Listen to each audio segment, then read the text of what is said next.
Damos la bienvenida a autoridades y funcionarios del BIES y del IES, decanos, profesores de prestigiosas universidades del país, afiliados, jubilados, representantes de organizaciones civiles y de diferentes instituciones públicas y estudiantes que están participando en este quinto webinar titulado ¿Qué tan costoso es para un trabajador estar afiliado a la Seguridad Social? Enfoque de microsimulación para la región andina.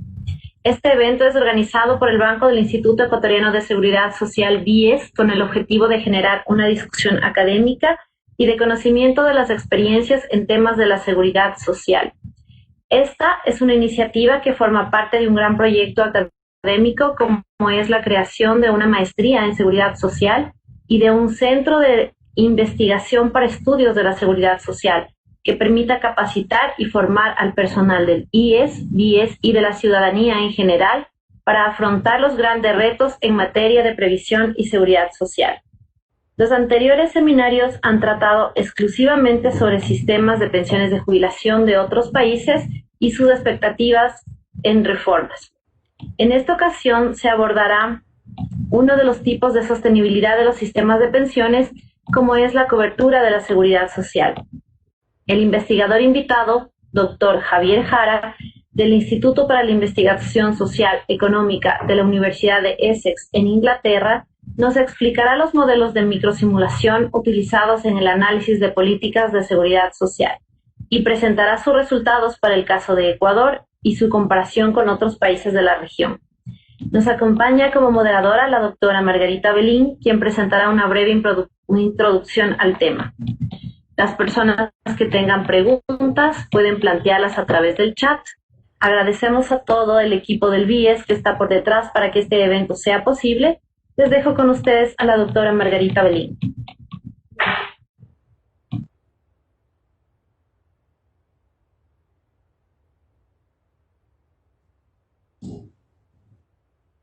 ¿Me puedo compartir? Vale.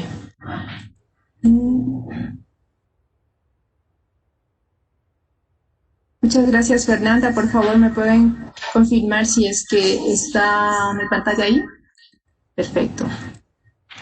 Bueno, pues como bien lo ha indicado Fernanda, hoy día cambiamos un poco de tema. Este es el quinto seminario que hemos empezado desde el mes de julio. Hemos tratado, como bien lo he indicado, sobre sistemas de pensiones.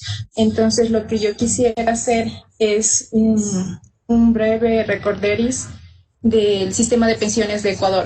¿Cuáles son las características? Entonces, bien, el sistema de pensiones de Ecuador es un sistema público de reparto y de prestaciones definidas, donde la edad legal de retiro es a los 60 años, siempre y cuando haya contribuido durante 30 años, y a los 65 años si tiene 15 años de aportaciones. La pensión se calcula considerando el promedio de los 5 mejores años, y eso está desde 1958, y con límites en función del salario básico unificado, a pesar de que la OIT en su manual o en su guía de políticas para el salario mínimo o básico, pues considera o recomienda que no se debería considerar el salario básico unificado, no debería estar relacionado la pensión con el salario básico unificado. Adicionalmente, el sistema de pensiones en Ecuador realiza 14 pagas mensuales por año, pero cotiza 12, y el gobierno paga el 40% del gasto en pensiones, que es financiado con impuestos desde 1942. Para que, como hemos comentado en los anteriores seminarios, para que el sistema sea sostenible financieramente, se tiene que cumplir este equilibrio, es decir, donde todos los ingresos sean iguales a los egresos, donde los ingresos básicamente corresponden a el número total de trabajadores, es decir, todos los que cotizan a la seguridad social, por la cotización o el aporte al fondo de pensiones, en este caso es al IBM, que es invalidez, vejez y muerte, y por el salario. Y esto va a permitir realizar los pagos de las pensiones a todos los jubilados. Bien, ¿cómo está el balance financiero de este fondo? En esta gráfica se puede ver la barra gris oscura representa a los ingresos por cotizaciones, y la gris clara representa en cambio a los egresos, a los gastos de pensiones, a los pagos que se hacen a los jubilados. Vemos que en el 2015 hay una brecha, hay un déficit, y básicamente aquí es porque en ese año se bajó el porcentaje de cotización de 9% más o menos a un 5%. Y a partir de ahí, a pesar de que ha habido unos incrementos, sigue habiendo esta brecha significativa porque hay un crecimiento por un lado del número de jubilados y también por otro lado por el valor de la pensión, se ha ido revalorizando. Sin embargo, como hemos visto anteriormente, el empleo adecuado ha ido decayendo. Y por otro lado también en esta época de pandemia hemos visto que el salario también se ha visto reducido. Entonces esto seguramente en los siguientes años la brecha va a ser mayor. Entonces evidentemente se han evidenciado que se requieren de reformas urgentes. Para hablar de reformas o para hablar de sistemas de pensiones se tiene que considerar una evaluación integral. ¿Y qué significa eso? Significa que debemos considerar todos estos componentes de aquí. Básicamente, o en la mayoría de los estudios, lo que se considera a la hora de evaluar un sistema de pensiones es la seguridad social, la cobertura, las prestaciones y la sostenibilidad financiera. Sin embargo, se tiene que hacer un análisis más integral, tal como lo recomienda Arenas de Mesa. Se tiene que considerar la dimensión de las finanzas públicas, el mercado laboral, la demografía, la pobreza, la desigualdad, la dimensión de género, la dimensión de institucionalidad y la dimensión de economía política. En esta mañana yo solamente voy a considerar o voy a hacer una presentación en cuanto al mercado laboral y a la demografía. Aquí en esta gráfica, que es básicamente la pirámide poblacional al 2017, podemos ver la fotografía de cómo está, por un lado, la demografía, tanto por el lado de los hombres como por el de las mujeres, y por otro lado también del mercado laboral. Vemos aquí que esta parte de aquí celeste clara del centro es el empleo formal público, que no tiene una forma de pirámide perfecta, ¿no? Vemos que en la parte de abajo está bastante rectangular y de hecho los jóvenes pues tienen muchísima menor densidad, y la parte de acá es el empleo formal en general, sería de los autónomos o del sector privado, y esta parte de aquí más oscura es el empleo informal. Aquí se puede ver la no cobertura, que es bastante significativa, es mayor en el caso de los hombres, pero podemos ver en esta parte de aquí que es la población económicamente inactiva, en el caso de las mujeres, que la mayoría son amas de casa. Entonces, esta fotografía es la que se tiene que analizar y es donde se tiene que poner mayor énfasis a la hora de analizar sistemas de pensiones o reformas. Se tendría que mejorar este indicador de cobertura, ¿no? Reducir este empleo informal. ¿Y cuáles son las principales características o causas para que en el Ecuador haya una alta informalidad? Aquí quiero presentarles unos resultados de un modelo econométrico donde se han hecho para dos bases. Por un lado, para todos los empleados que tienen un contrato, ya sea fijo o temporal, y para el caso de los empleados que son autónomos o que son independientes. Aquí lo que nos dice es que si es que una persona, un trabajador tiene un tipo de contrato temporal, pues su probabilidad de ser informal, es decir, de no aportar a la seguridad social, es más alta con respecto a un trabajador que tiene un contrato fijo. Entonces aquí ya nos deja un planteamiento, nos deja una duda para que las políticas públicas, o en este caso sería el organismo, el Ministerio de Trabajo, pues se lo piense a la hora de qué conviene a los trabajadores ecuatorianos, si tener un solo tipo de contrato o tener esta diferencia. Por otro lado, otra de las variables o de las características de la informalidad es el nivel educativo. Mientras una persona tiene más estudios y tiene un grado superior, pues tiene una probabilidad de estar en el empleo, una mayor probabilidad de estar en el empleo formal que en el informal. Y de igual forma en edad, los jóvenes tienden a ser más informales, ya sea por desconocimiento. Entonces aquí también nos deja planteada una puerta, ya sea para lo que es comunicación o para educación financiera y de la seguridad social a los jóvenes o a las personas, a los trabajadores en general. Y bueno, pues acá tenemos también otras características en cuanto a etnia, región y género, que no es tan significativo, pero que ayudan a la robustez del modelo. Y en el caso de El modelo para los autónomos o independientes, pues obviamente ellos no tienen un contrato, ¿verdad?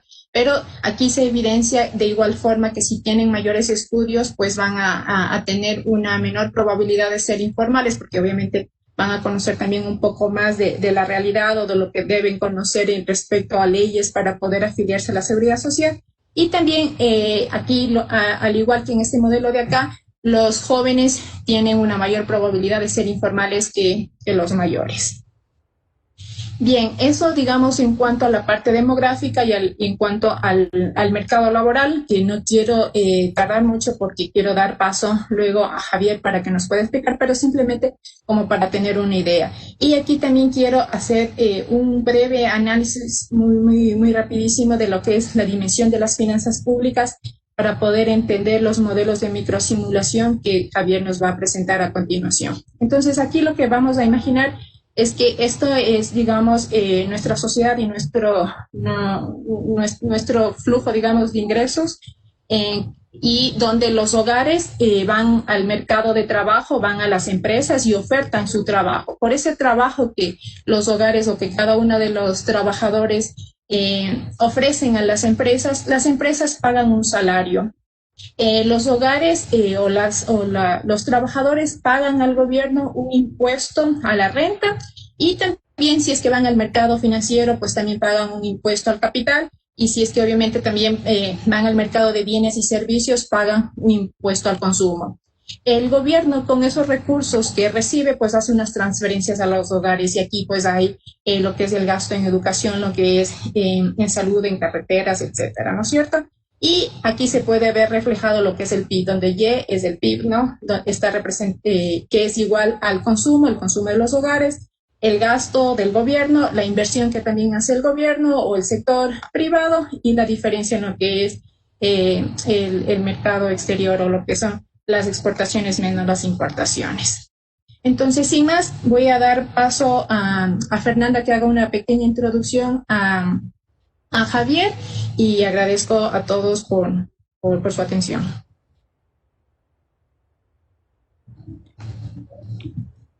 Listo. A ver. Gracias, doctora Belín, por su intervención. Ahora vamos a presentar una breve reseña del conferencista Javier Jara. Es PhD en Economía por la Universidad de Leuven, Máster en Economía Avanzada por la Universidad de Leuven, Máster en Economía por la Universidad de Lovaina y tiene un diplomado en Ética Económica y Social por la Universidad de Lovaina, en Bélgica. Trabaja actualmente como investigador asociado en el Instituto para la Investigación Social y Económica de la Universidad de Essex en Inglaterra. Nuestro conferencista tiene una experiencia en el área de análisis de pobreza y desigualdad, microsimulación de impuestos y transferencias, oferta laboral y medición de bienestar. Desde 2015 es parte del equipo que desarrolla y actualiza el modelo de microsimulación de impuestos y transferencias del Ecuador, Equamod, que es parte del proyecto SUDMOD, financiado por el Instituto Universitario de las Naciones Unidas para la Investigación de Economía del Desarrollo, UNU-WIDE. Los resultados de su investigación han sido publicados en revistas internacionales de alto impacto.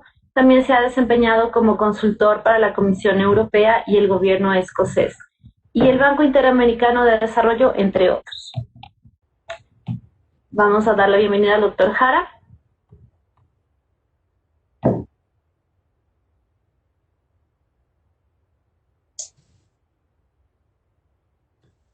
Buenos días con todos y con todas. Espero me puedan oír. Sí, Javier, está muy bien. Listo. Antes que nada quisiera agradecerles por la cordial invitación. Muchas gracias a Fernanda por la gentil introducción y a Margarita por la excelente presentación que acaba de dar. Voy a compartir mi pantalla para no tardar con la exposición.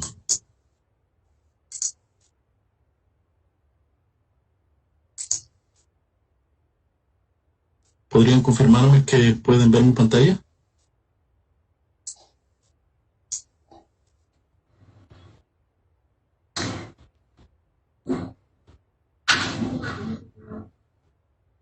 Está perfecta. Listo. Entonces, comencemos. El trabajo que quisiera presentar hoy es acerca de el costo que incurriría un trabajador en empleo informal al afiliarse a la Seguridad Social. Y para esto vamos a utilizar técnicas de microsimulación para países de la región andina.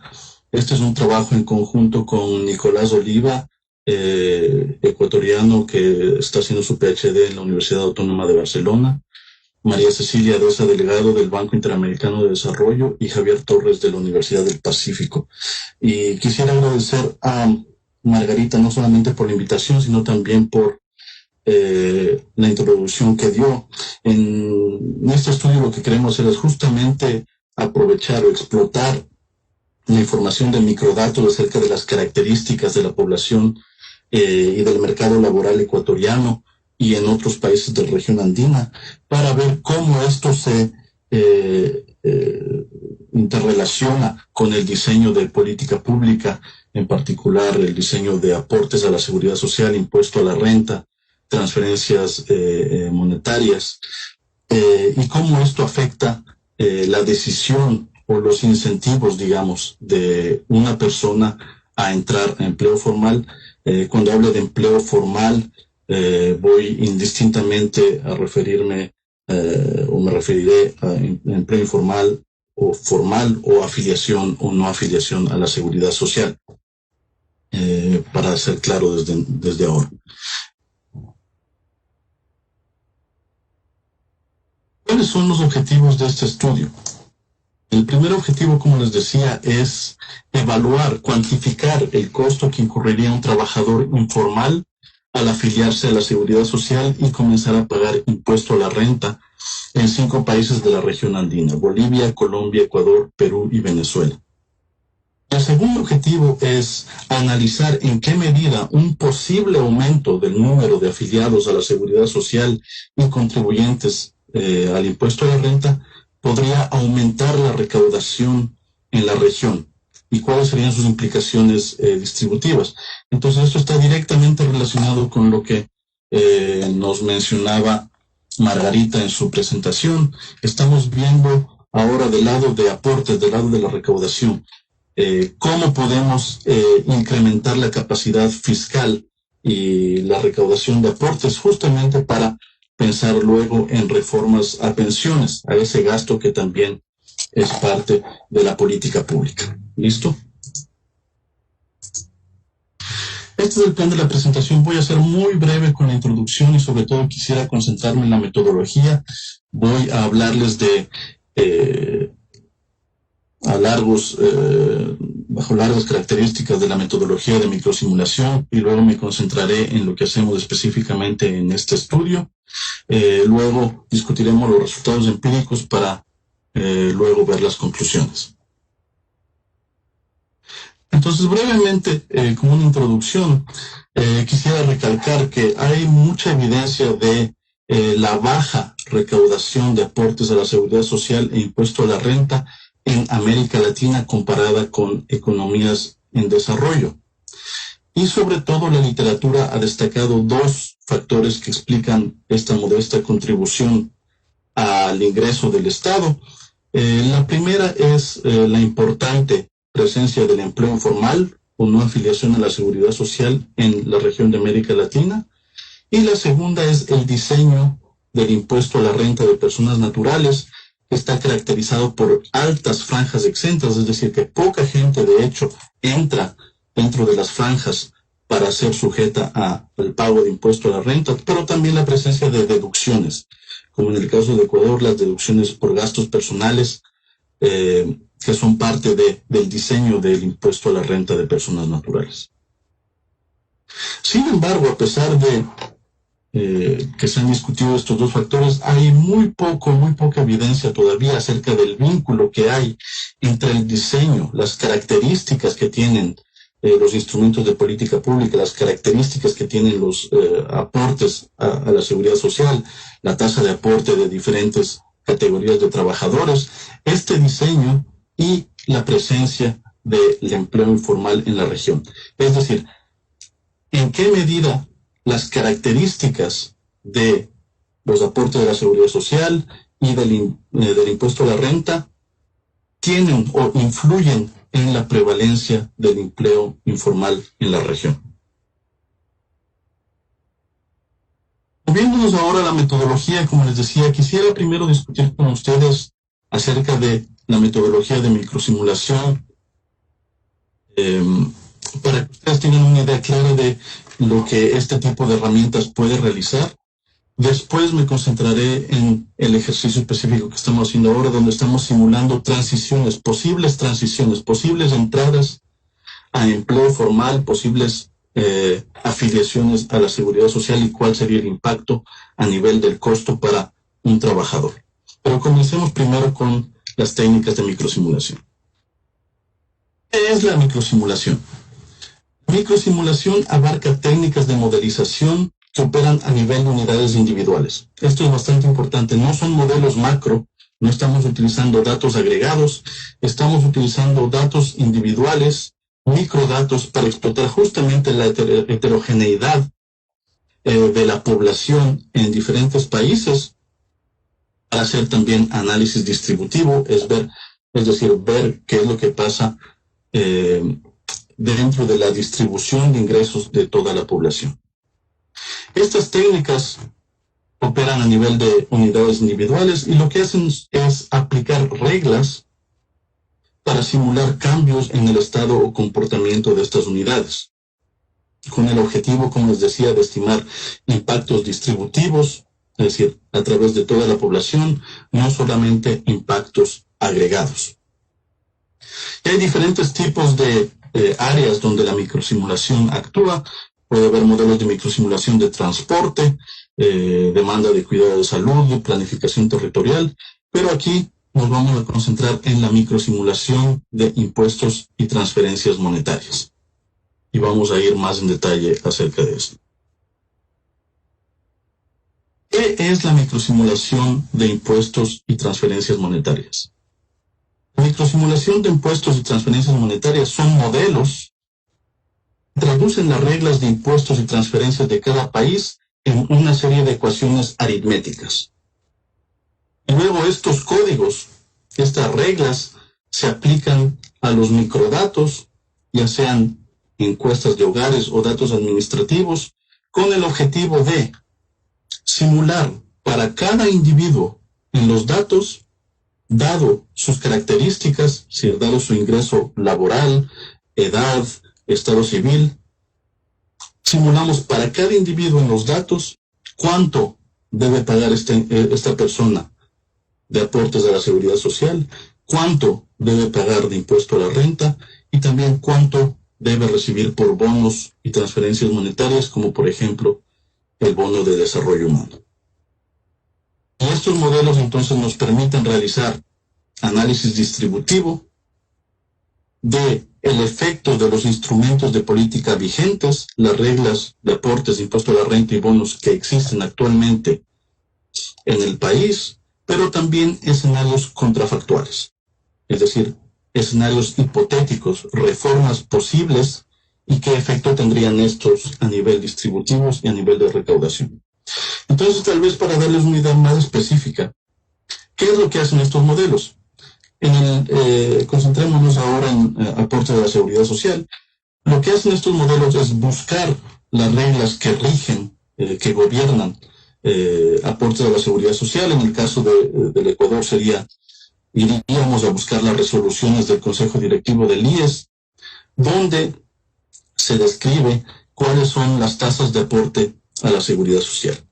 Estos son documentos o normativas escritas en texto, y lo que hacemos nosotros es traducir este texto en lenguaje aritmético, en ecuaciones aritméticas dentro de un programa estadístico.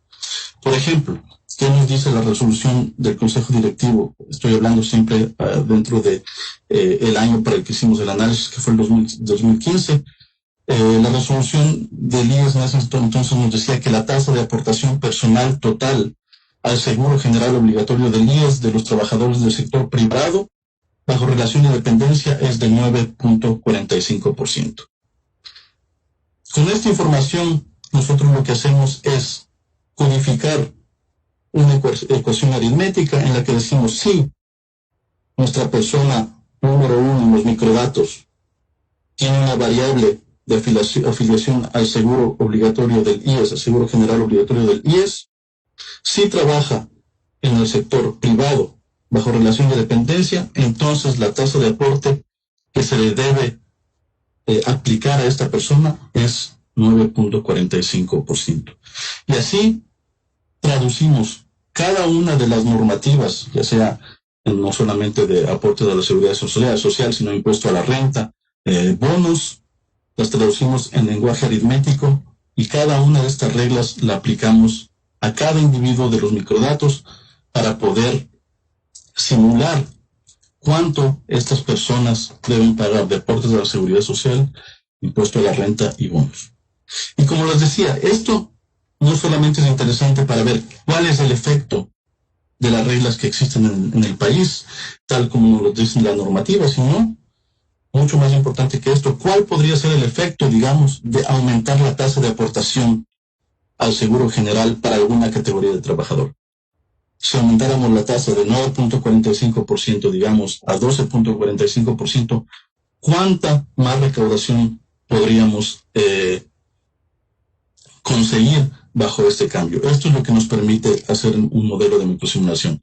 En términos de impuesto a la renta, si aumentáramos la tasa superior de impuesto a la renta de 35% a 45%, ¿cuánto más podríamos recaudar en términos de impuesto a la renta? ¿Listo? Eso, en resumen, es lo que nos permiten hacer los modelos de microsimulación de impuestos y transferencias. Pero hay diferentes tipos de modelos de microsimulación en los impuestos y transferencias. Básicamente estos pueden ser clasificados en 3 categorías: los modelos estáticos, que nos permiten evaluar el efecto de una reforma al día siguiente, es decir, antes de que las unidades o los individuos puedan cambiar su comportamiento. Volviendo al tema de aporte de la seguridad social, por ejemplo, si quisiéramos evaluar el efecto de aumentar la tasa de aporte de la seguridad social de 9.45 al 12.45, los modelos estáticos simplemente nos darán el resultado de qué pasa asumiendo que todas las características de la población siguen iguales, siguen intactas. Es el efecto al día siguiente, sin la posibilidad de que las personas cambien de comportamiento. En ese caso, entonces, nosotros deberíamos esperar que aumente la recaudación de aporte de la seguridad social. El segundo tipo de modelos es lo que se conocen como modelos comportamentales, y estos modelos permiten tomar en cuenta el efecto de un cambio de política en el comportamiento de los individuos. Por ejemplo, volvamos a nuestro ejemplo de aumentar la tasa de aporte al seguro general obligatorio. Digamos que quisiéramos evaluar el efecto de aumentar la tasa de aporte. Si la tasa de aporte aumenta mucho bajo nuestro escenario hipotético, digamos, si la pasamos de 9.45 a 16.45%, este es un aumento bastante importante y podría traer como consecuencia que algunas personas decidan desafiliarse de la seguridad social. Es decir, hay una reacción de comportamiento y por ende, a pesar de aumentar la tasa de aporte, que debería aumentar la recaudación, el hecho de que algunas personas decidieran desafiliarse de la seguridad social tendría un efecto negativo a nivel de recaudación, y esto es lo que los modelos comportamentales nos permiten tener en cuenta. ¿Ok? Dada una reforma, la población puede cambiar su comportamiento. Y finalmente, los modelos dinámicos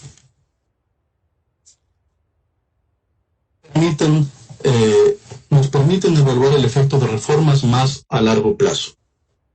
Los modelos comportamentales nos permiten capturar el efecto a nivel de reacciones en el mercado laboral, salida o entrada de empleo formal. Los modelos dinámicos tienen una perspectiva más a largo plazo, por ejemplo, cómo cambiarían las características, cómo se ajustarían las características de la población bajo un horizonte más largo. Y por ejemplo, aquí tenemos modelos dinámicos acerca de fertilidad. Tomemos como por ejemplo el efecto de aumentar o de crear un bono para la niñez. Si el gobierno decidiera crear un bono para la niñez, esto debería tener un impacto positivo en la reducción de pobreza infantil, pero puede que a largo plazo, si es que el monto de este bono, de esta transferencia en efectivo es muy grande, puede que a largo plazo esto tenga implicaciones a nivel de fertilidad, de decisiones, de tener más hijos de ciertos grupos en la población. Y esto es lo que los modelos dinámicos nos permiten capturar.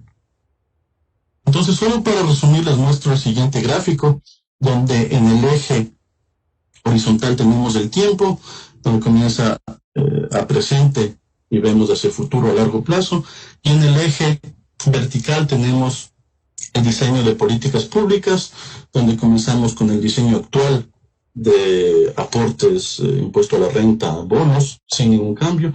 Mientras más nos movemos hacia arriba, significa que estamos modificando más las características de los instrumentos de la política pública, estamos aumentando las tasas de aporte a la seguridad social, impuesto a la renta, o aumentando el monto de los bonos. ¿Listo?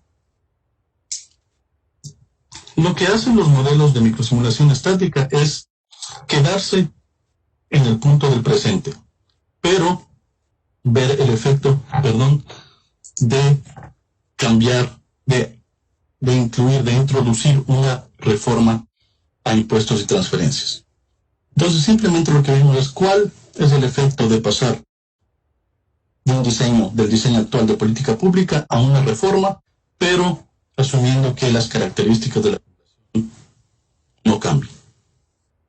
Los modelos comportamentales, en cambio, nos permiten capturar cuál sería la reacción de la población dada una reforma a impuestos y transferencias, pero a corto plazo, como hablamos, cuál sería el efecto a nivel de entradas o salidas de empleo formal, si es que aumentamos la tasa de aporte del seguro obligatorio general obligatorio del IES.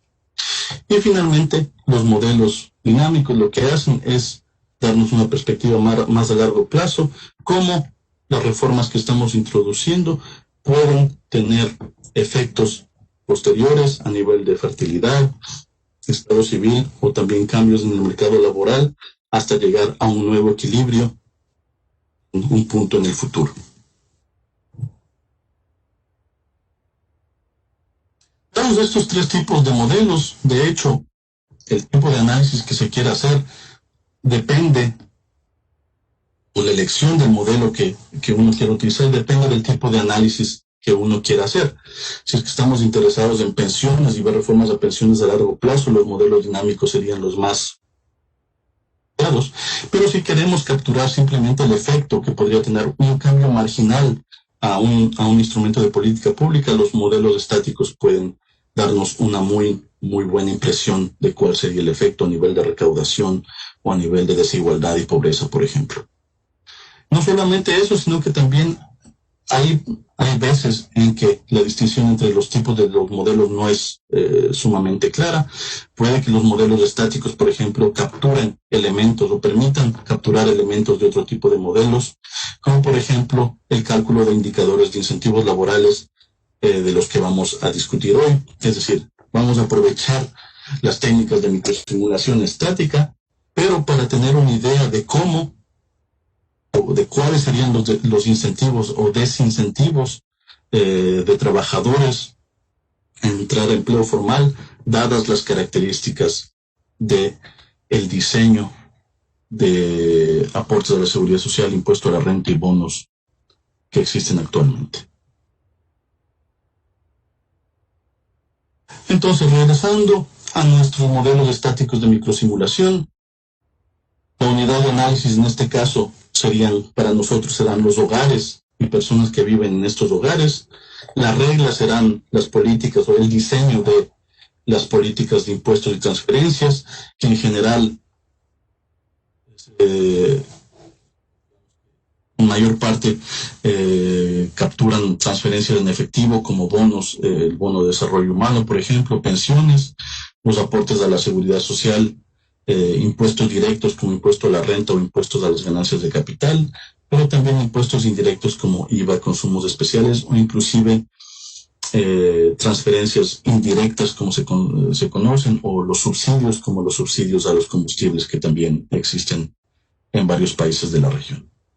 Y como resultado, lo que estos modelos nos entregan es el efecto que alguna posible reforma a las reglas de estos instrumentos tendría a nivel de distribución de ingreso disponible, medidas de desigualdad y pobreza, pero también el efecto presupuestario, es decir, cuánto aumentaría la recaudación o cuánto aumentaría el gasto según la reforma que uno quiere implementar.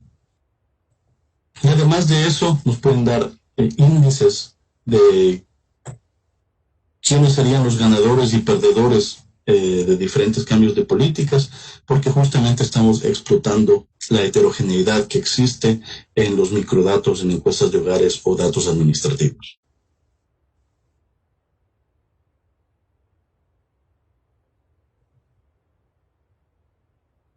Y básicamente, en resumen, lo que hacen estos modelos de microsimulación es arrojar o simular una serie de conceptos de ingreso que luego nos pueden ser útiles para el análisis. El primer concepto de ingreso que utilizan estos modelos son los ingresos de mercado. El ingreso de mercado que está constituido por el ingreso laboral, ingresos de capital y propiedad, pagos entre hogares, transferencias privadas.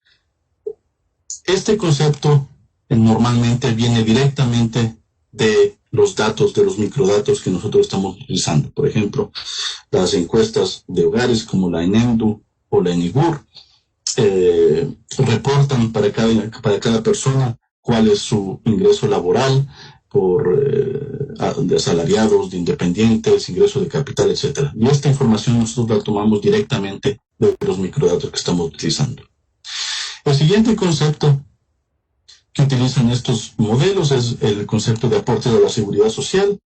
Y este concepto es un concepto que nosotros simulamos dentro del modelo. Como les decía, nosotros traducimos las normativas de aportes a la seguridad social en lenguaje aritmético y, dada la información de ingresos de mercado que tenemos para cada persona en la base de datos, nosotros simulamos cuánto debe pagar esta persona, cada una de las personas de nuestros microdatos en términos de aportes de la seguridad social. Hacemos lo mismo para el concepto de impuestos directos, donde simulamos el impuesto a la renta de las personas naturales según las características que nos da para cada persona los microdatos. A nivel de transferencias, tomamos en cuenta las principales transferencias en efectivo, como hablábamos los programas sociales, bonos, bono de desarrollo humano en el caso del Ecuador. En este caso igualmente traducimos las reglas, la normativa que nos indica qué personas son elegibles para recibir un bono, y si es que la persona en nuestros microdatos cumple con las condiciones para ser elegible al bono, entonces nosotros simularemos que esta persona o este hogar debe recibir el monto tal y como nos dice la normativa para ese bono. Y finalmente, el concepto de pensiones públicas contributivas es un concepto muy importante cuando se hace análisis distributivo, pero para los modelos estáticos de microsimulación, impuestos y transferencias, este concepto es tomado directamente de los datos. Es decir, si es que en la encuesta se reporta cuánto recibe cada persona en términos de pensiones públicas contributivas, nosotros tomamos este concepto directamente de los microdatos, no lo simulamos. ¿Por qué? Porque normalmente en muchos de los microdatos que se utilizan para los modelos de microsimulación no existe información acerca de la historia de contribuciones de cada persona para nosotros poder simular cuánto debería recibir esta persona en términos de pensiones públicas. Entonces simplemente tomamos esa información de los microdatos. Y lo que hacen los modelos de microsimulación no es solamente simular estos diferentes tipos de conceptos, sino que al final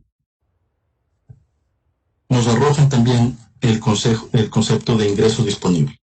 Donde ingreso disponible es el ingreso de mercado, menos aportes a la seguridad social, menos impuestos directos, más transferencias en efectivo, más pensiones públicas contributivas, y es este concepto de ingreso disponible que es el concepto principal en el que nosotros vamos a basar nuestro análisis en el estudio. Y solo para resumir, esta es la estructura general que tienen los modelos estáticos de impuestos y transferencias. Partimos de los microdatos, encuestas de hogares o datos administrativos. Les aplicamos las reglas de impuestos y transferencias, ya sea del sistema actual, del sistema vigente, o un sistema hipotético con reformas. El modelo aplica estas serie de ecuaciones aritméticas dentro de su motor, y entonces nos arroja las variables simuladas para cada una de las personas en la población, el concepto de ingreso disponible para nosotros poder hacer nuestro análisis distributivo, presupuestario y también incentivos laborales. No sé cómo se han manejado los seminarios anteriores. Si es que hay preguntas durante la presentación, en ese sentido quedo abierto a lo que nos diga nuestra moderadora antes de pasar al siguiente tema. Javier, continúa nomás con la presentación y al final serían todas las preguntas. Hago también ahí un breve resumen. Perfecto, muchas gracias. Entonces continuemos. Ahora que ustedes ya tienen un conocimiento, ya están familiarizados con lo que es la microsimulación, vamos a pasar a lo que hicimos en este estudio.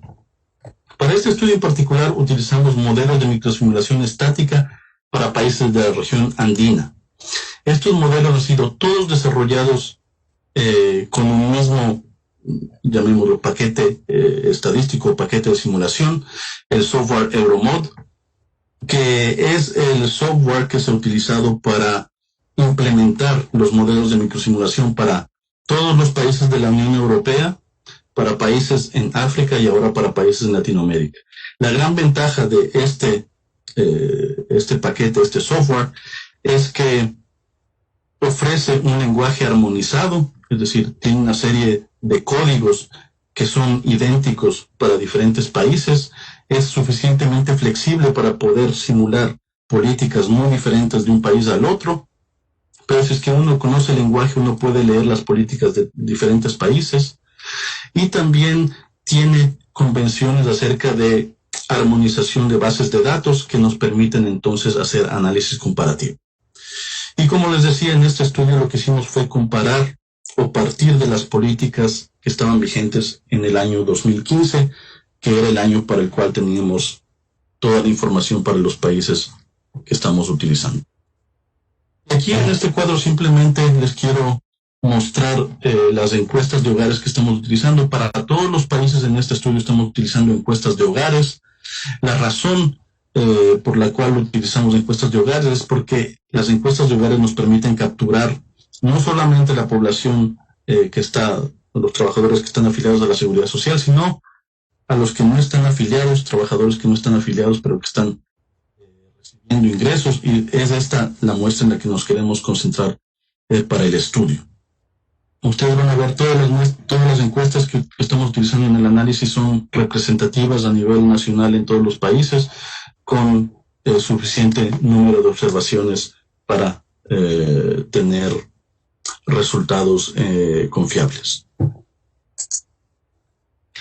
Pero ahora, ¿qué es lo que queremos? ¿Cuál es la metodología que vamos a utilizar en este estudio? Como les decía, nos vamos a concentrar en trabajadores que están en empleo informal, definido siguiendo la visión legalista de la literatura, es decir, cuando hablamos de empleo informal nos referimos a trabajadores que no están afiliados a la Seguridad Social. Y lo que hacemos es simular para cada uno de los trabajadores en empleo informal en nuestras encuestas cuánto debería pagar esta persona en términos de aporte a la Seguridad Social e impuesto a la renta en el caso de afiliarse a la Seguridad Social. ¿Listo? Entonces estamos creando un escenario contrafactual en el cual partimos de la muestra de trabajadores que están en empleo informal y artificialmente los afiliamos a la seguridad social para luego aplicar nuestro modelo de microsimulación que calcule cuánto comenzarían a pagar, cuánto pagarían estas personas en términos de aporte a la seguridad social, impuesto a la renta, y entonces después comparamos su ingreso disponible antes y después de estar en empleo formal. ¿Listo? Entonces lo que hacemos efectivamente es trabajar en 3 etapas.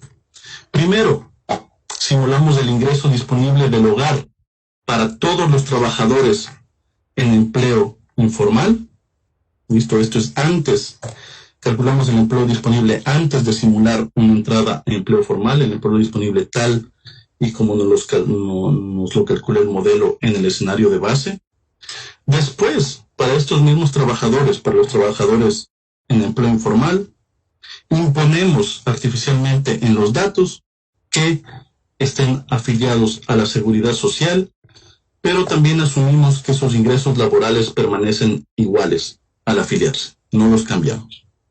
Y finalmente, en la última etapa, entonces dejamos correr nuevamente nuestro modelo de microsimulación y calculamos para cada trabajador informal que ha sido artificialmente puesto o afiliado a la seguridad social, cuánto debe pagar esta persona, este trabajador, en términos de aporte a la seguridad social e impuesto a la renta, y luego recalculamos su ingreso disponible del hogar. ¿Listo? Y este proceso lo hacemos para cada trabajador informal en el hogar, uno por uno. Javier, sí. Perdona que te corte, solamente para poder seguir luego la presentación. Primero tienes como la realidad, ¿verdad?, de los formales y los informales, y después todos los informales pasarían a ser formales. Exactamente, es una buena pregunta. Lo que hacemos en la primera parte del estudio es que afiliamos uno a uno a cada uno de los informales y recalculamos su ingreso para obtener un indicador del costo que incurrirían, es un indicador individual. ¿Listo? Obtenemos un indicador individual para cada informal acerca de cuál sería su costo al comenzar a pagar aporte a seguridad social e impuesto a la renta. Y luego en la segunda etapa del estudio, en cambio, ahí sí simulamos a una afiliación de 10%, 20%, 30%, hasta una afiliación completa de todos los trabajadores en empleo informal, pero en cambio ahí no para ver cuál es el costo que incurren, sino para ver cuál es el efecto posible a nivel de recaudación y también distributivo. ¿Listo? Pero aquí en esta primera etapa es nos afiliamos uno a uno y para cada uno de los trabajadores calculamos cuál es el indicador de qué tan costoso sería afiliarse. Perfecto, muchas gracias. Listo. Entonces, como les decía, en este primer proceso simplemente comparamos el ingreso disponible en empleo informal con el ingreso disponible en empleo formal para cada uno de los trabajadores que están en empleo informal en la base de datos, en el escenario de base. En una segunda etapa, antes de eso, ¿cuál es el indicador que vamos a utilizar entonces para calcular, evaluar qué tan costoso es para un trabajador afiliarse? Utilizamos el indicador de la tasa impositiva de formalización, o FTR por sus siglas en inglés, que tiene la fórmula que ustedes tienen en pantalla, donde WI representa los ingresos del trabajador I en empleo informal, ¿listo?, antes de afiliarse, y YHI representa el ingreso disponible del hogar del trabajador I, donde el superíndice 1 representa el ingreso disponible del hogar en empleo informal, cuando el trabajador I está en empleo informal, y el superíndice 0 describe el ingreso disponible del hogar cuando el trabajador I ha sido afiliado artificialmente para estar en empleo formal. ¿Listo? Entonces, efectivamente, lo que captura este indicador es la diferencia entre el ingreso disponible en empleo informal y empleo formal como porcentaje de el ingreso laboral del trabajador y en empleo informal. Para darles un ejemplo, entonces, si es que nuestro indicador de FTR es igual a 0.5, esto quiere decir que el trabajador I, al afiliarse o al entrar al empleo formal, 50% de su ingreso laboral se perdería porque este trabajador comenzaría a pagar aportes a la seguridad social o impuesto a la renta. ¿Listo? Entonces, mientras más alto es nuestro indicador FTR, más costoso es para un trabajador entrar a empleo informal. Mientras más bajo es nuestro indicador FTR, menos costoso es para un trabajador entrar a empleo formal. Por ende, este indicador lo que está capturando de alguna manera es los incentivos monetarios que un trabajador en empleo informal tendría para afiliarse a la seguridad social o para entrar en empleo formal. ¿Listo? Eso en una primera etapa. Y en la segunda etapa, lo que mencionaba, siguiendo la pregunta de Margarita, en una siguiente etapa no solo nos concentramos en este indicador del costo para entrar a empleo formal, sino que luego también vemos con nuestro modelo de microsimulación qué pasaría si es que diferentes fracciones de los trabajadores que no están afiliados entrarían en empleo formal. Por ejemplo, ¿qué pasaría si es que los trabajadores en empleo informal con mayores ingresos se afiliaran a la seguridad social? ¿Cuánto aumentaría en ese caso la recaudación? Pero no solamente cuánto aumentaría la recaudación, sino también cuáles serían los efectos distributivos de estas posibles entradas. Entonces, comencemos. A nivel de resultados, voy primero a conversarles de los indicadores de incentivos para entrar a empleo formal y luego me concentraré en el ejercicio de evaluar cuál sería el impacto a nivel presupuestario y distributivo de entradas de diferentes proporciones de trabajadores.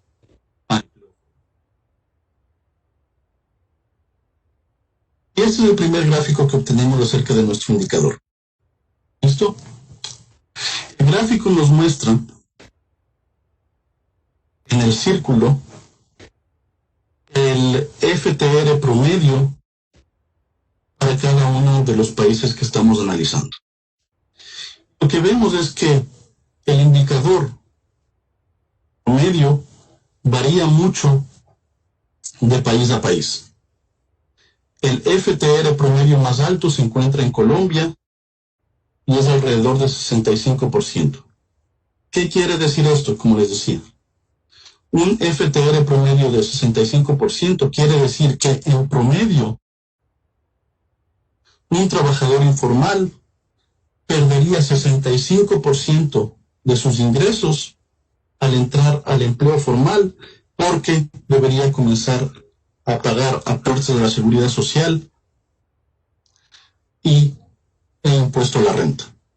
Esto puede parecer un porcentaje sumamente alto si ustedes tienen en mente las tasas de aporte a la seguridad social, pero recuerden que estamos explotando aquí la heterogeneidad de los individuos en la base de datos, y estos indicadores tan altos reflejan de hecho que muchos de los trabajadores informales están en la parte baja de la distribución, es decir, tienen ingresos muy, muy bajos. Y si es que sus ingresos son muy bajos, comenzar a pagar un posible aporte a la seguridad social representaría una pérdida importante de sus ingresos. ¿Listo? Entonces, en Colombia vemos que, en promedio, entrar a empleo formal representaría una pérdida de 65% de los ingresos laborales en informalidad. Por otro lado, vemos que el indicador es el más bajo en Venezuela, donde representa solo 8.5%, y luego tenemos a Ecuador, Bolivia y Perú en el medio, con indicadores entre 20% y 41%, todos bajo al 50%, excepto en Colombia, pero todavía altos, por ejemplo, en Perú, donde en promedio un trabajador perdería 41% de su salario en empleo informal al comenzar a pagar aporte a la seguridad social e impuesto a la renta. ¿Listo? Pero ahora, como les decía, podemos explotar la heterogeneidad de los datos para saber para ir más allá del promedio, qué es lo que está, o qué es lo que explica el promedio y la distribución de este indicador en cada país. Y para esto entonces, ahora les presento el indicador, el FTR promedio, la tasa impositiva de formalización promedio, por categoría socioeconómica, donde simplemente estamos utilizando los cortes del Banco Interamericano de Desarrollo para clasificar a la población entre pobres, clase media vulnerable, clase media consolidada y ricos.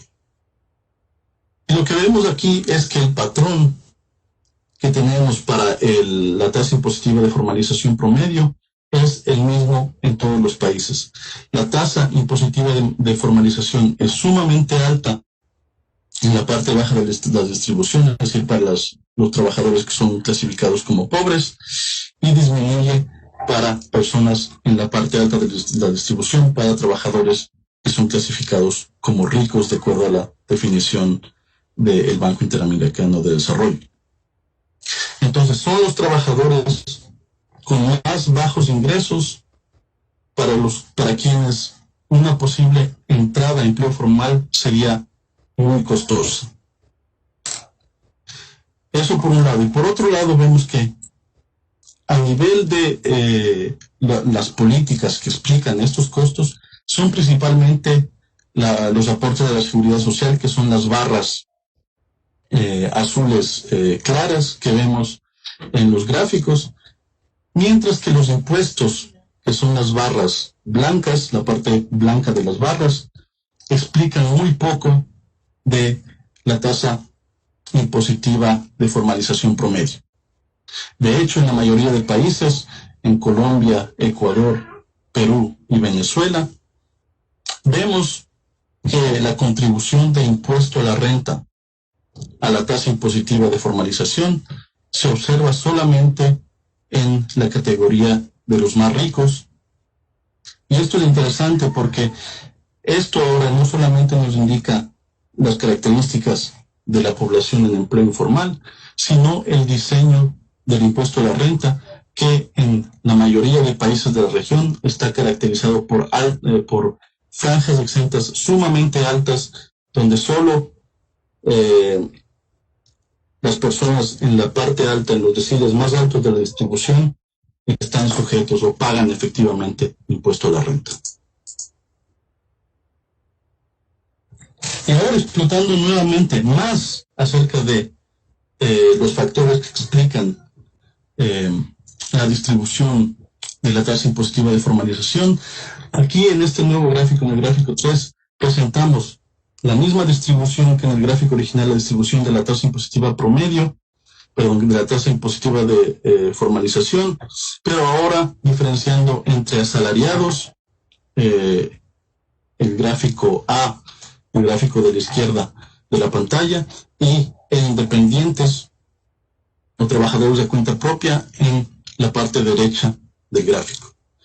Y lo que vemos es que, de hecho, para los asalariados las tasas impositivas de formalización son mucho más bajas, son inferiores a 20% en todos los países y son bastante homogéneas.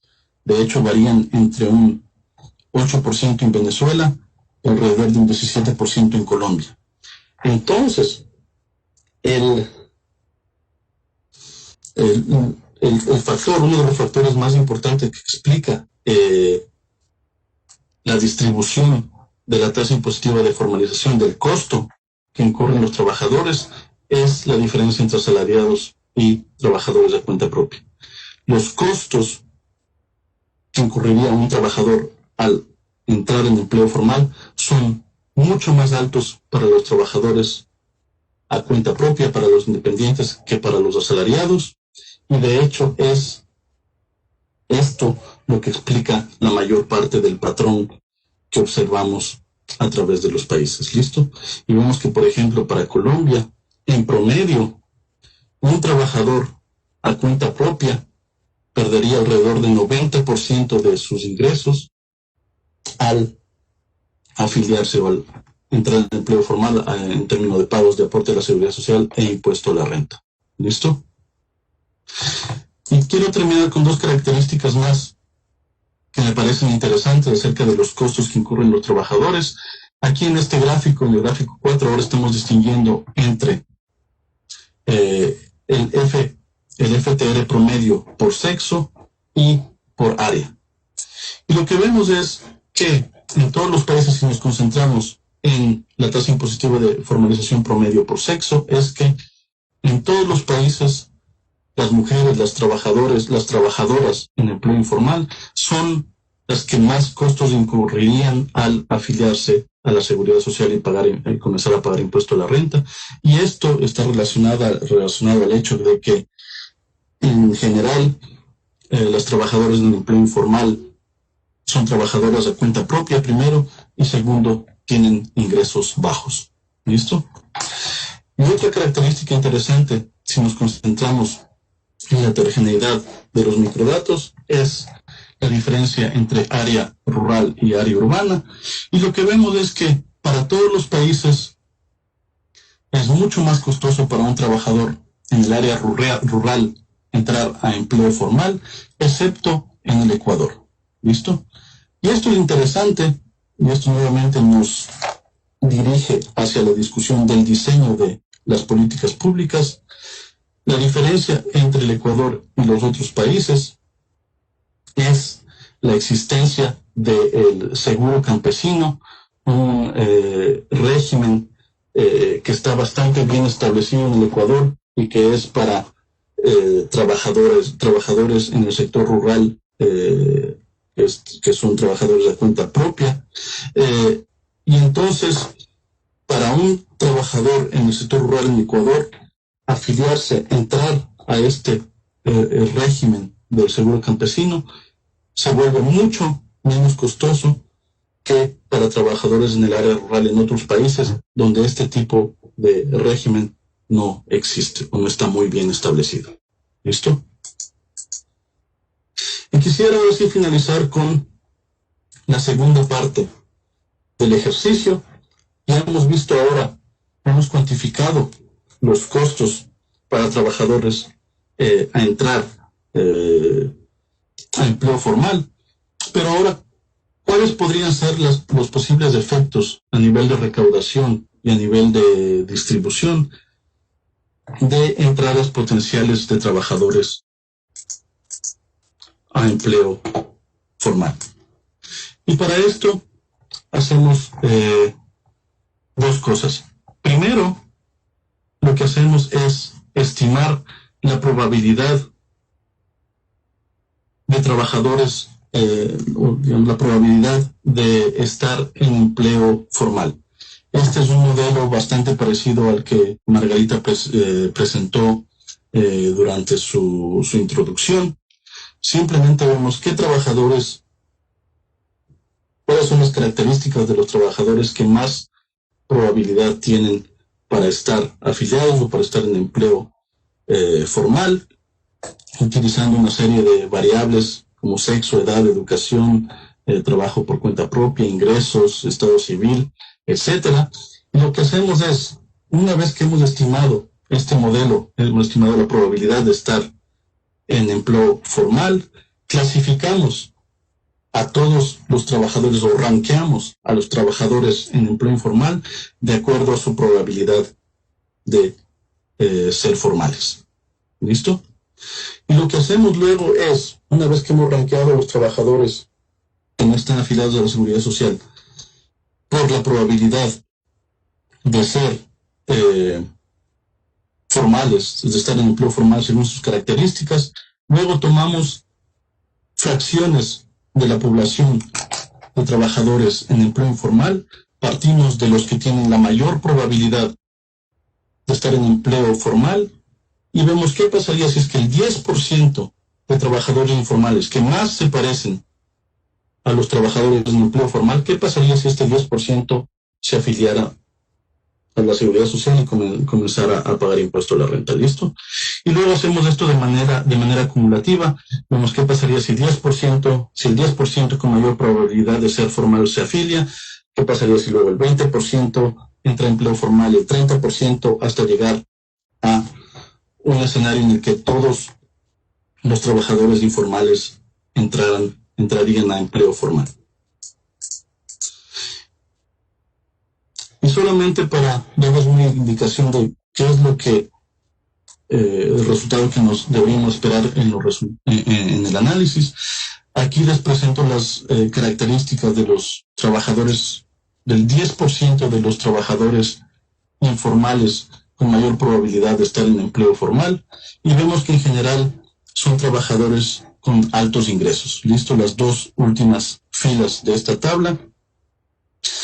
Esto quiere decir que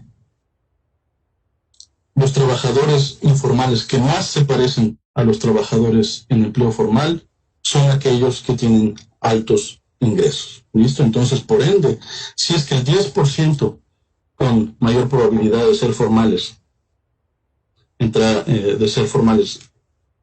se afiliara a la seguridad social y comenzar a pagar impuesto a la renta, deberíamos esperarnos a obtener o capturar una buena proporción de la recaudación adicional. Y esto es justamente lo que vamos a ver. Pero antes quisiera presentarles el escenario final. La siguiente tabla lo que nos muestra es en la parte superior de la tabla, primero la recaudación de impuesto a la renta y aportes a la seguridad social como porcentaje del PIB. ¿Listo? Por ejemplo, vemos que en Bolivia la recaudación de impuesto a la renta representa 0.22% del PIB. En Ecuador representa 1.03% del PIB. Siempre estamos hablando del 2015. Y la segunda fila de la primera parte de la tabla, de la parte superior de la tabla, en cambio nos muestra la recaudación por aportes de la seguridad social. Vemos, por ejemplo, que en Bolivia la recaudación de aportes a la seguridad social, solo de trabajadores, no de empleadores, representa alrededor de 4.32% del PIB. La segunda parte, la parte inferior de la tabla, en cambio, nos dice cuál sería la recaudación adicional que se podría obtener si todos los trabajadores informales entraran a empleo formal. ¿Listo? Este es el escenario más, exigente de la simulación, pero nos da una buena referencia de tener una idea. Si es que en el caso de una economía completamente formalizada, ¿cuál podría ser la recaudación potencial? Y lo que vemos es que a nivel de aportes de la seguridad social, evidentemente tendríamos un gran impacto. Todos los trabajadores informales comenzarían a pagar aportes de la seguridad social y vemos que el impacto es bastante importante en todos los países excepto en Colombia. Por ejemplo, en el caso del Ecuador, vemos que en el 2015 los aportes a la seguridad social de trabajadores representaba 2.51% del PIB. Si todos los informales hubieran estado en empleo formal, hubieran aportado a la seguridad social en este año, se obtendría adicionalmente una recaudación que representaría 1.99% del PIB. ¿Listo? Casi el doble de lo que vemos en el escenario de base. Y vemos un efecto similar a nivel de impuesto a la renta, es decir, que evidentemente nos esperamos a que aumente la recaudación de impuesto a la renta, pero es mucho más pequeño que el efecto que vemos a nivel de aportes de la seguridad social, y esto es por la discusión que teníamos anteriormente acerca de las altas franjas exentas que gobiernan o que caracterizan al impuesto a la renta en la región. Pero vemos, por ejemplo, en Venezuela y Bolivia, que esta potencial economía totalmente formalizada resultaría en una recaudación del impuesto a la renta que se duplica, mientras que el aumento es mucho más pequeño en Colombia, Ecuador y Perú. Voy a terminar solo con este gráfico y les pido que se concentren solamente en las columnas izquierdas del gráfico.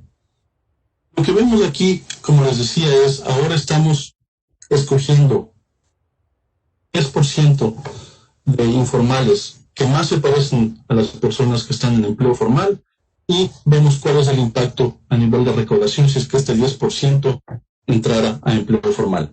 Luego lo hacemos para el 20%, para el 30%, etcétera, de manera acumulativa. Y lo que vemos en la línea completa, no en la línea cortada del gráfico, en la parte izquierda del gráfico, es que si es que el 10% de informales con mayor probabilidad de estar en empleo formal se afiliara a la Seguridad Social, obtendríamos más del 80% de la recaudación adicional de impuesto a la renta. ¿Listo? La línea que no es cortada. Y esto es bastante interesante. Quiere decir que solo concentrándonos en los trabajadores informales que mayor probabilidad tienen de entrar a empleo formal, se podría capturar una gran proporción de la recaudación adicional por afiliaciones. El único país que no sigue este patrón es Bolivia, y esto es por las características del diseño de impuesto a la renta en este país, que es proporcional y que está vinculado al IVA en este caso.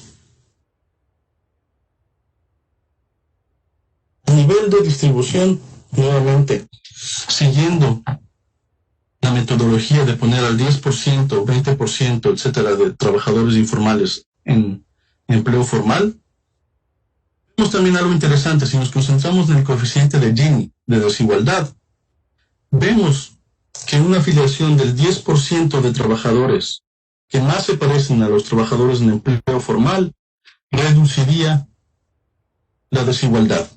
¿Listo? Vemos que la línea entrecortada en el 0 representa el nivel actual o el nivel de desigualdad, el coeficiente de Gini en el 2015, y la línea completa, la curva, representa de cuánto disminuiría o de cuánto cambiaría el coeficiente de Gini dependiendo de la proporción de trabajadores informales que entra en empleo formal.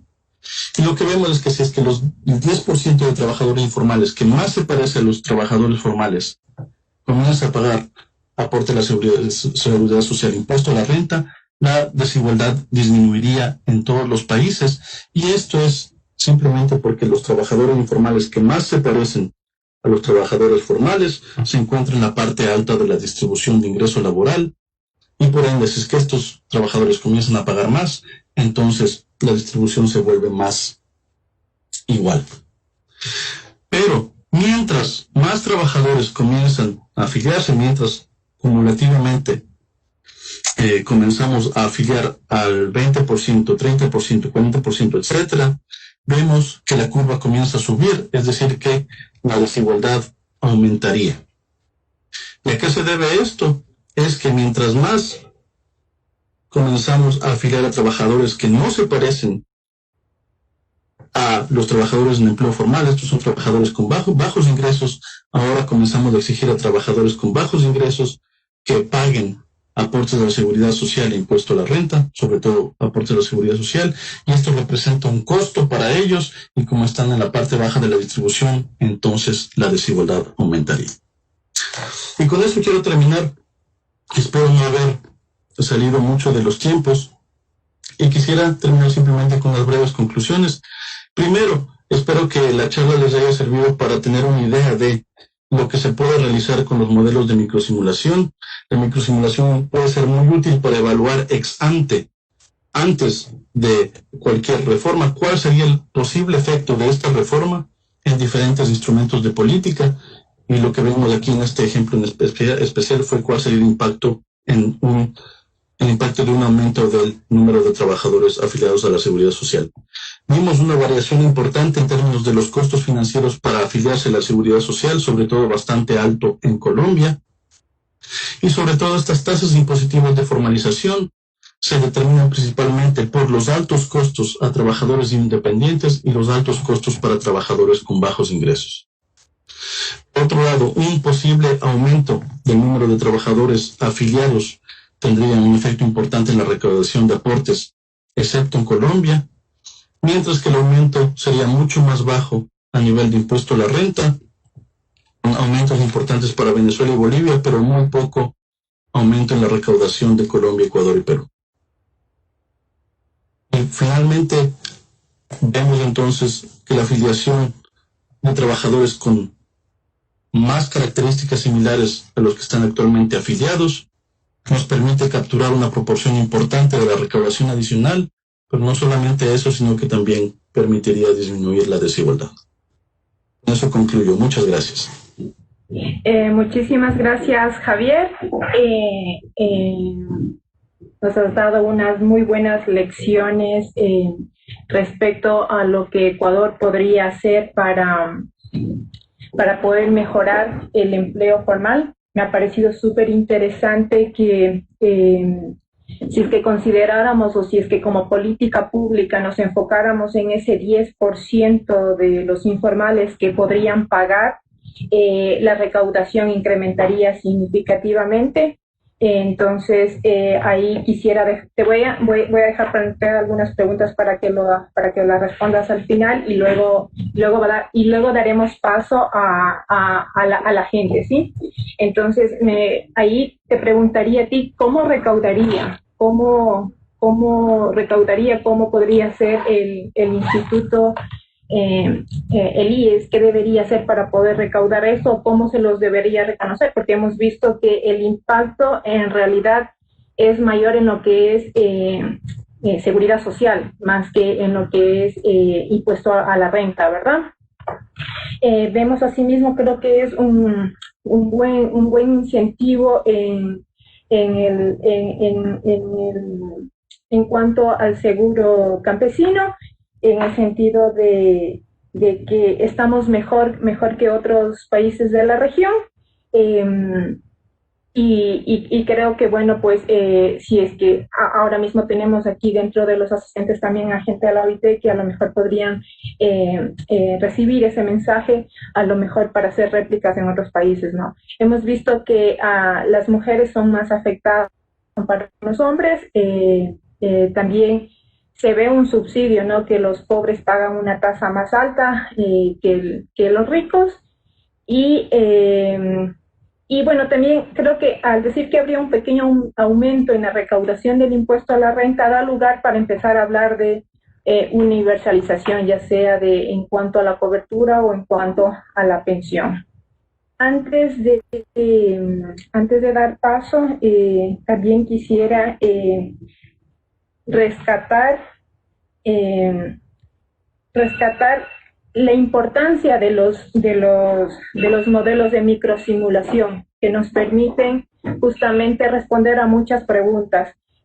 Tú has mencionado, aquí prácticamente te has planteado al hacer un modelo de PROVID y luego el de microsimulación, ¿cuál sería la tasa impositiva, ¿no? ¿Cuánto afectaría a los empleados informales? Pero por otro lado también podríamos plantearnos otras preguntas, ¿verdad?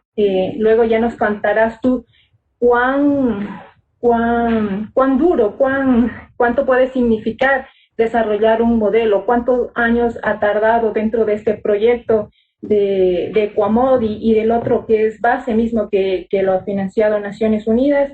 Y bueno, pues, y luego al final, bueno, ya presentaré otros modelos que lo presentan específicamente para seguridad social y sistemas de pensiones en otros países. Vemos que países, sobre todo los desarrollados, tienen muchos modelos para poder dar respuestas o para poder, sí, responder a estas preguntas que pueden tener los hacedores de política pública. Adelante, Javier. Muchas gracias, Margarita. Me parecen todos estos puntos muy relevantes y algunos un poco más difíciles que otros, así que voy a ver si puedo comenzar con los más fáciles para terminar con los que me parece merecen un poco más de discusión. Una de las ventajas del análisis comparativo, como tú mencionas, fue esto que encontramos acerca del impacto, del efecto que tiene el seguro campesino, y eso nos parece sumamente importante como mensaje para la región. Uno de los objetivos de este análisis comparativo de modelos que utilizan modelos de microsimulación, es justamente aprender de lo que están haciendo otros países, lo que están haciendo otros gobiernos y cómo eso podría ayudarnos a diseñar mejores políticas, mejores instrumentos de política. Entonces, de hecho, sí, tener un régimen especial para categorías específicas de trabajadores puede ser muy positivo para incentivar afiliación a la seguridad social. El seguro campesino está caracterizado por aportes bastante bajos, pero de todas maneras este tipo de regímenes pueden ser un primer paso para luego progresar o partir de este tipo de regímenes al régimen que tiene más características al seguro general. Entonces yo creo que ese es uno de los mensajes que deberíamos rescatar, pensando o justamente explotando la heterogeneidad que existe en la población, tener en cuenta que podríamos lograr una mayor afiliación si es que justamente pensamos en regímenes específicos para ciertas categorías con diferentes tasas de aporte. A nivel de lo que observamos para mujeres, como dije, igual me parece bastante interesante y hay una discusión actualmente acerca de hasta qué punto el diseño de políticas públicas nos permite mitigar las diferencias que encontramos en el mercado laboral entre hombres y mujeres, es decir, partiendo de las diferencias de ingreso laboral. Si es que ahora cuando lo comparamos con ingreso disponible, todo el efecto de política pública nos permite de alguna manera mitigar esas diferencias. Y yo creo que ahí todavía hay mucho trabajo que hacer. Lo que vimos aquí sobre todo refleja las diferencias a nivel de mercado laboral y de ingresos, pero sin duda podría servir como mensaje también a pensar en qué tipo de ocupaciones están las mujeres y ver si es que entonces pensamos en regímenes específicos para diferentes ocupaciones. Y con esto creo que me acerco más a tu primera pregunta, que era acerca de cómo se podría recaudar más, qué es lo que debería hacer el IES o qué es lo que deberían hacer otros institutos de seguridad social. Y yo creo que esto es justamente el mensaje que quisiéramos dar. ¿Por qué no explotar? ¿Por qué no intentar conocer más acerca de dónde se encuentra primero este 10% con mayor probabilidad o que más se parece a los trabajadores en el empleo formal? ¿Cuáles son sus ocupaciones? ¿En qué industrias los encontramos? Y con esta información intentar diseñar políticas que nos permita capturar a esta parte de la población de trabajadores informales para que entren, para que se afilien a la seguridad social. Esto del lado del 10% con mayores características, justamente porque tendría un impacto bastante importante a nivel de recaudación. Pero por otro lado, en la parte de abajo de la distribución, donde tal vez se encuentran más mujeres, me parece también importante investigar más cuáles son sus ocupaciones, industrias, dónde las encontramos, para en cambio, por el contrario, diseñar regímenes más parecidos al seguro campesino, es decir, que se ocupe de categorías de trabajo con ingresos bajos, pero que nos permita de alguna manera igual intentar afiliar a esos sectores de la población. Y para finalizar simplemente con la importancia de los modelos de microsimulación, yo creo que son herramientas sumamente útiles, como tú lo mencionabas, en la mayoría, si no en todos los países desarrollados, los gobiernos utilizan estas herramientas, porque cuando se discute de política pública, uno quiere tener una impresión de cuál sería el efecto, digamos, y esto ya sea no solamente a nivel de aportes a la seguridad social, sino de reformas del impuesto a la renta, inclusive bonos. ¿Cuál es el efecto de aumentar el bono de desarrollo humano o de reducir el monto del bono de desarrollo humano? No es solo una discusión filosófica o ideológica, digámoslo, de si se debe hacer o no, sino que independientemente de eso debería haber una evidencia empírica de cuál podría ser el efecto posible de ese tipo de reformas. Y en ese caso, entonces, tener estas herramientas a disposición vuelven a los gobiernos más, o digamos que es una manera de hacerles rendir cuenta, porque mientras más democratizamos estas herramientas, más puede entrar en el debate de política pública, por qué se están tomando ciertas decisiones o no. Y para esto hay diferentes tipos de ejemplos, y yo creo que la actual crisis por la pandemia despierta algunas de ellas. ¿Cómo podemos al mismo tiempo intentar mejorar la protección social en el país, pero con una visión sostenible a largo plazo, también creando más capacidad fiscal, es decir, reformando impuesto a la renta, pero también toda la estructura de sistema de seguridad social, por un lado, los aportes y los diferentes tipos de regímenes que podría existir, y como tú bien lo mencionaste, cómo hacemos esto también para tener en cuenta el gasto adicional que se viene con el tiempo por pensiones y cobertura de otros tipos de seguridad social. Bueno, muchas gracias, Javier, por tu respuesta y también por la introducción. Quisiera aquí, como para continuar con el tema de los modelos de microsimulación, y sobre todo porque estamos planteándonos también trabajar en un modelo de microsimulación para el Ecuador. Yo ya he trabajado en uno, pero utilizando el ENEMDU, pero lo ideal sería utilizar los registros administrativos. Entonces, en ese sentido, lo importante es, creo, reconocer la valía, lo importante que son los modelos de microsimulación, y aquí quisiera dejarles algunos ejemplos. Por ejemplo, Italia utiliza este modelo, cada modelo lo pone un nombre allá en los países desarrollados, y lo que hace este modelo ANAGA es examinar los cambios de los efectos demográficos en las tasas de ahorro y reformas al sistema de pensiones. Quiero mencionar que Italia tiene varios modelos, como bien lo ha indicado Javier, no solamente es para temas de pensiones o de efectos demográficos, sino también hay varios tipos, ¿no?, que son los modelos, los estáticos y los comportamentales. Entonces, en este caso, este modelo de Italia es un modelo dinámico que va a utilizar probabilidades de supervivencia y va a utilizar también, va a tratar de construir un historial laboral de todos los trabajadores.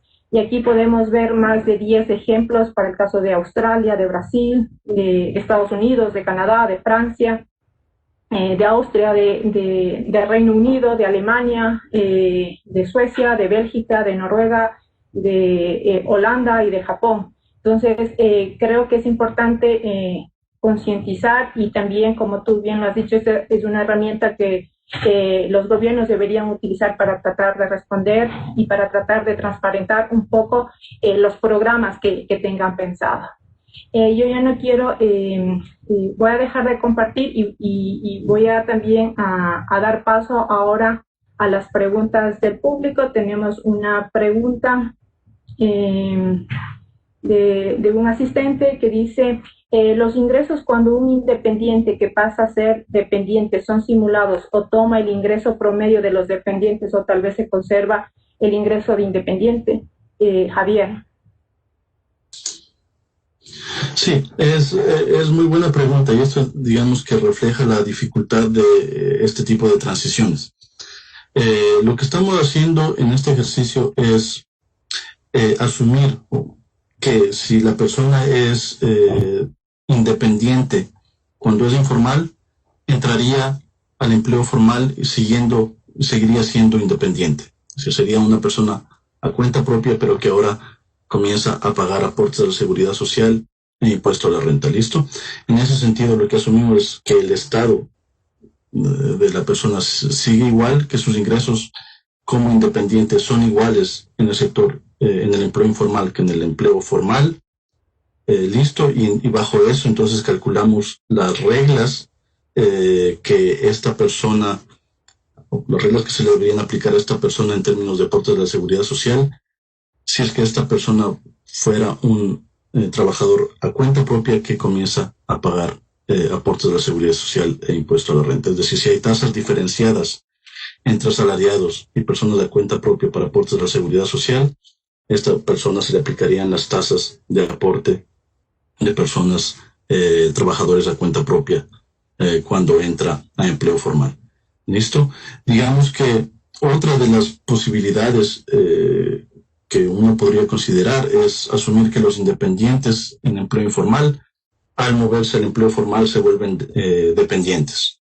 Este no es el ejercicio que hemos hecho, pero alguna posible solución para este tipo de ejercicio sería justamente intentar simular también o imputar cuál sería el ingreso de un independiente al entrar como dependiente a empleo formal. Pero esto también, digamos que nos lleva a la discusión del supuesto que estamos utilizando ahora de mantener los ingresos del trabajador, mantener los mismos ingresos del trabajador cuando entra a empleo formal. En práctica puede que una entrada a empleo formal conlleve algún aumento, conlleve un cambio de ingreso laboral también. Y esto también se podría simular, como les digo, algún tipo de imputación para ver cuál sería el ingreso formal de un trabajador informal al entrar al empleo formal. No lo hicimos en este ejercicio porque queríamos concentrarnos en el efecto puro de la política pública. Al nosotros asumir que el ingreso laboral también podría cambiar al entrar en empleo formal, entonces tendríamos que hacer una descomposición extra acerca de cuál es el efecto del aumento del ingreso laboral y cuál es el efecto de la política pública. Entonces, por esa razón no lo hicimos en este ejercicio. Ok, muchas gracias, Javier. Yo quisiera dar paso a otras personas también dentro de los panelistas. Si es que alguien desea, pues adelante para que haga una pregunta o algún comentario al panelista.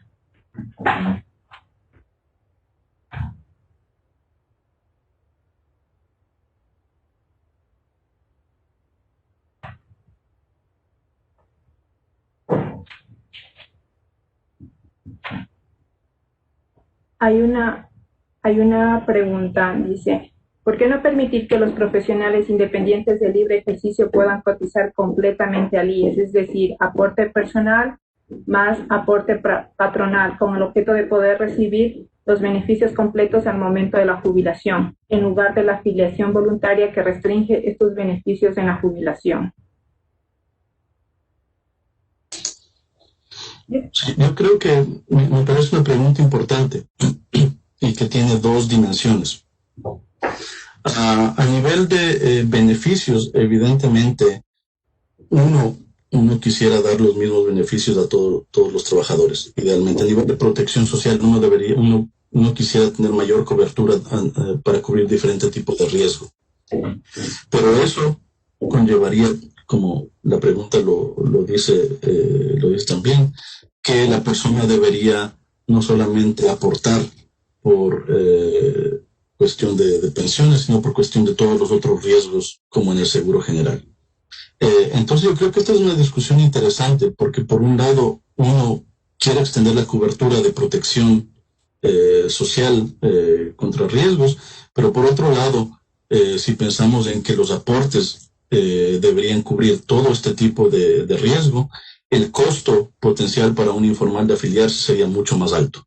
Es decir, si es que ahora si es que un trabajador informal debería no solamente aportar la tasa del trabajador, sino la tasa del empleador, en caso de ser independiente, digamos, para cubrir todo tipo de riesgo, entonces nuestra tasa impositiva de formalización posiblemente sería mucho más alta y afectaría mucho más a los trabajadores en la parte baja de la distribución.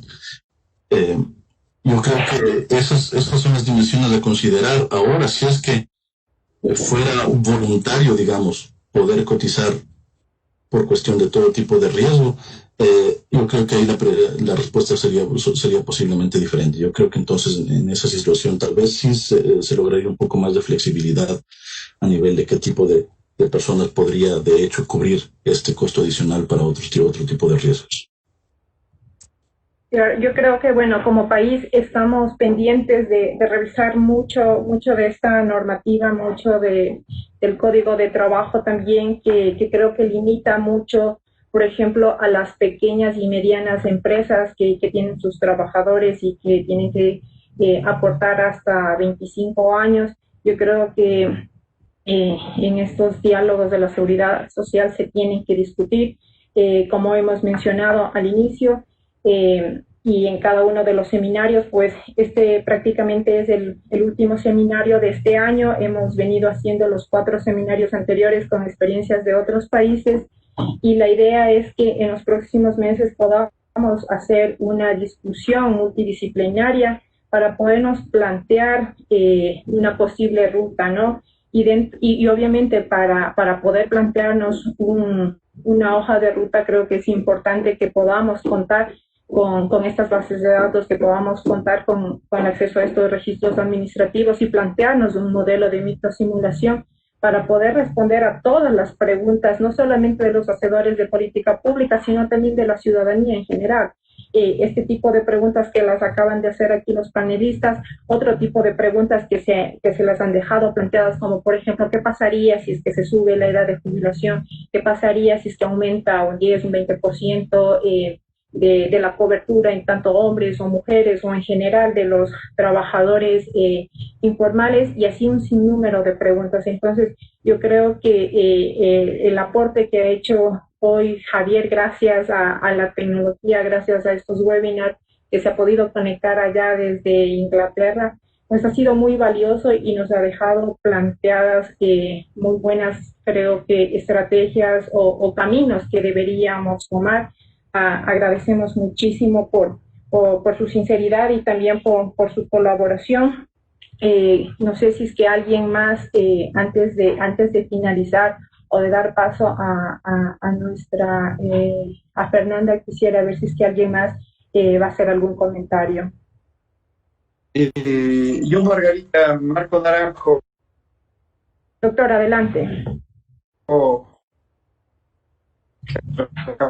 Les saludo a todos. Sí, yo me uno al agradecimiento de Margarita a Javier por su magnífica presentación, por las metodologías que nos plantea, ¿verdad? Como bien ha dicho Margarita, nosotros estamos en ese empeño de generar modelística que nos permita encontrar las respuestas a un problema que ya se está convirtiendo en un problema cruciante para el país, como es la sostenibilidad de la seguridad social. En ese sentido, el aporte de primera mano, cuando hacía la presentación, Javier, yo me acordaba de todos los planteamientos del profesor Arthur Lewis sobre la oferta ilimitada de mano de obra y los mercados laborales lewisianos, ¿no es cierto? Sobre todo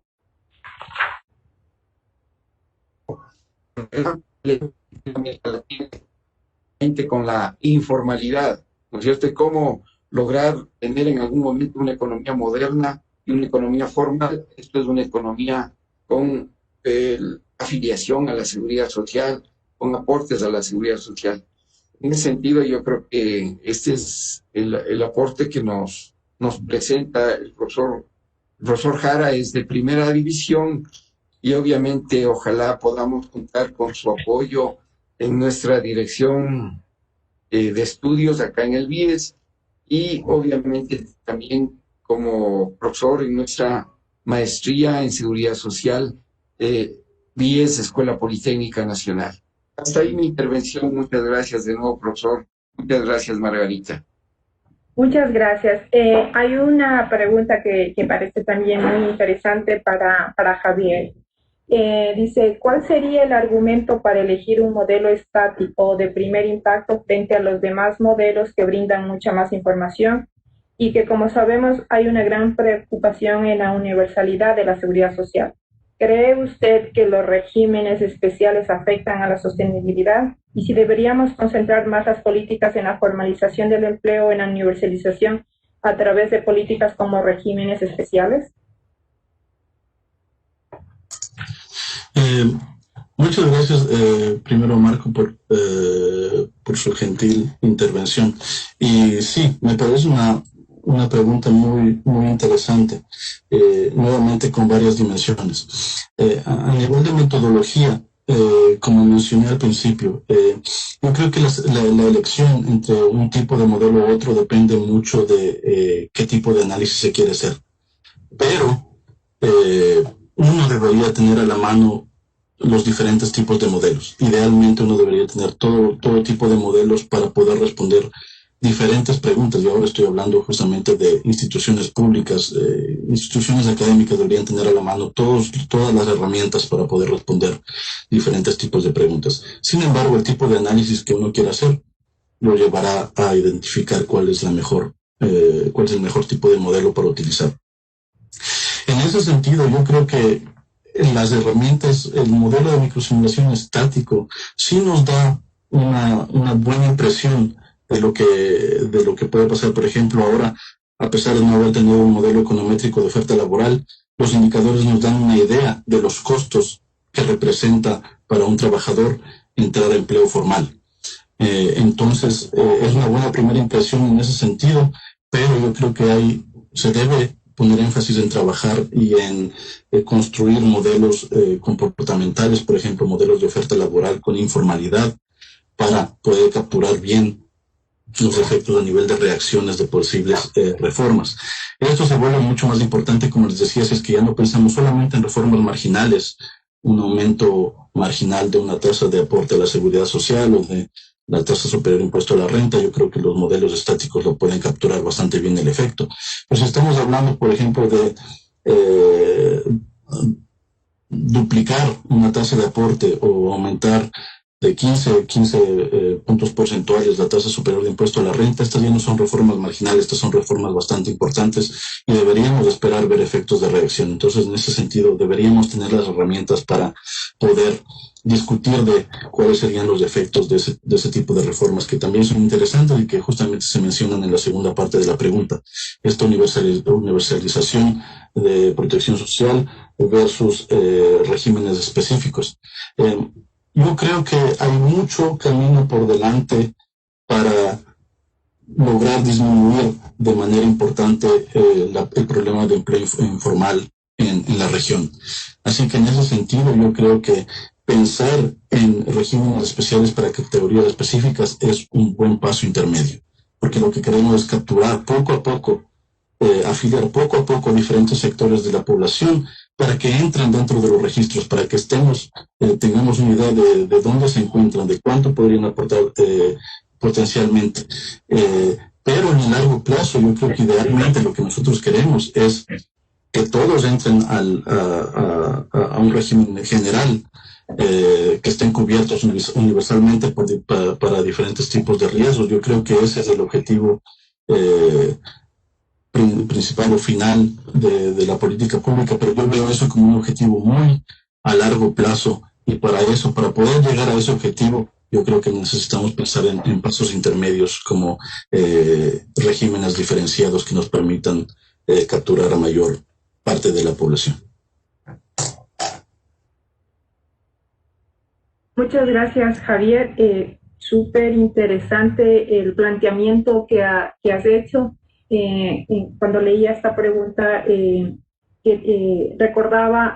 recuerdo que en México se está planteando, Santiago Levy ha planteado una pensión universal, y recientemente en el Parlamento mexicano pues lo han empezado ya a tratar. Pero lo que tú has mencionado de ir de ese paso, a lo mejor utilizar de los regímenes especiales, pues creo que es una muy buena alternativa, sobre todo que, como hemos visto en esta comparativa con los países de la región, el seguro campesino, por ejemplo, es una muy buena alternativa para empezar a dar cobertura. Obviamente se tiene que empezar a pensar en lo que es la sostenibilidad, no solamente la financiera, sino en términos de una pensión adecuada, de que también tenga un adecuado o digamos, acceso a una pensión que les permita tener un nivel de bienestar alto, también no solamente bajo, pero creo que ha sido importante este planteamiento que lo has hecho. Yo voy a verificar si es que hay alguna otra pregunta, si no, pues nuevamente reiterar mi agradecimiento a Javier y a todos los exponentes que nos han colaborado en este año. También agradecer a los asistentes, a los participantes que nos han estado escuchando y que nos han hecho las preguntas también. Agradecer a todo el equipo del BIES que está por detrás para que estos seminarios sean posibles, y agradecer también a los representantes, a los miembros del directorio, representantes de la sociedad civil que han apoyado este proyecto, que me parece una muy buena iniciativa y un buen primer paso para empezar una discusión diferente, una discusión desde el punto de vista académico y no desde el punto de vista de percepciones. Entonces, en ese sentido, reiterar mi agradecimiento, mis gracias infinitas, Javier, y voy a dar paso ahora a Fernanda para que pueda dar el cierre. Bueno, pues agradecemos su presencia virtual en esta iniciativa académica del BIES. Este webinar es el último de este ciclo para dar paso a un seminario multidisciplinario que permita discutir en una mesa redonda los pasos que se deberían seguir para lograr la sostenibilidad integral del sistema de pensiones ecuatoriano. Esta y las anteriores conferencias están disponibles en el canal de YouTube del BIES y en la página Facebook BIES Ecuador. Sus preguntas e inquietudes son bienvenidas al correo seminariodeinvestigación@bies.fin.es. Buenas tardes con todos, que tengan una excelente tarde.